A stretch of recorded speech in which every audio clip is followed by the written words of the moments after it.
Manchester United has been dealt a significant setback prior to their upcoming Premier League match against Arsenal. They will be without their midfield standout, Casemiro. Manchester United was facing the possibility of suspension for the Brazilian player ahead of their match against Crystal Palace on Wednesday.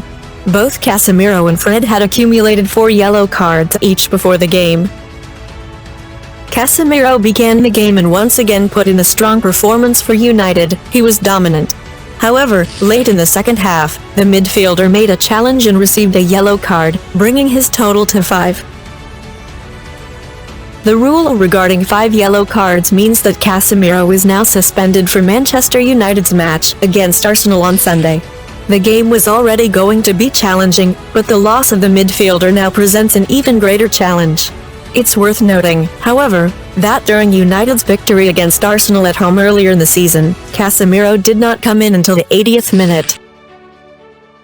Coach Erik ten Hag and his team have grown accustomed to playing with the Brazilian as a key contributor and will miss him greatly. With the absence of Casemiro, Manchester United will have to rely on players such as Scott McTominay and Fred to fill the midfield role for the crucial game on Sunday. Fred has made significant improvements in recent weeks and months and may be a viable option. McTominay previously played alongside Christian Eriksen in a midfield pivot during the game at Old Trafford. Alejandro Garnacho has been a standout player this season. The 18-year-old fresh-faced teenager assisted Marcus Rashford's goal in the 2-1 victory against Pep Guardiola's team at Old Trafford. Signed in October 2020 from Atletico Madrid's youth system for a fee of approximately £420,000, the Argentinian was a standout player in last season's FA Youth Cup. Garnacho ended up as the top scorer in the tournament with 7 goals in 6 games, including 2 well-taken second-half strikes against Nottingham Forest in the final, leading United to their first win in the tournament since the class of 2010. Garnacho was included in the squad for Erik ten Hag's first pre-season tour to Bangkok in Australia, but his antics, including being late twice for team meetings, resulted in him being dropped from the squad. He did not participate in any of the 4 fixtures abroad, and had to wait until the final friendly against Rayo Vallecano at Old Trafford to finally get off the bench and onto the pitch.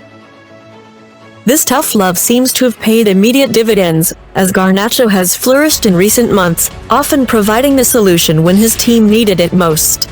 He scored an injury-time winner against Fulham in Manchester United's final game before the World Cup, and has continued his fine form with assists against Bournemouth and Manchester City in the league. In a recent interview, Erik ten Hag praised the young forward, saying he has a skill that I don't see many players in the Premier League having. He beats players one-on-one. But in the past few months, he's learned about how to play as part of a team, how to live, how to do the right things during the week, and how to have the right attitude on the training ground. You can see how he's acting as a team player, and with his individual skills, he can make a difference. But for him, it's not done yet. There is a lot to come and a lot of room for improvement, but he can already help and contribute at the highest level, and I'm really happy. Garnacho's contract expires in 2024, and Italian journalist Fabrizio Romano recently reported Manchester United's desire to extend the 18-year-old's contract in a transfer column on Caught Offside, claiming that an agreement between both parties is imminent. This was later confirmed by journalist Jacques Talbot, who stated that an agreement of around £30,000 per week on the 7-year contract has been reached.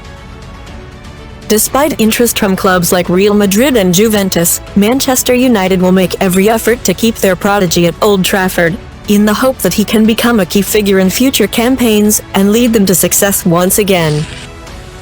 For now, it appears that Alejandro Garnacho has found a home in Manchester.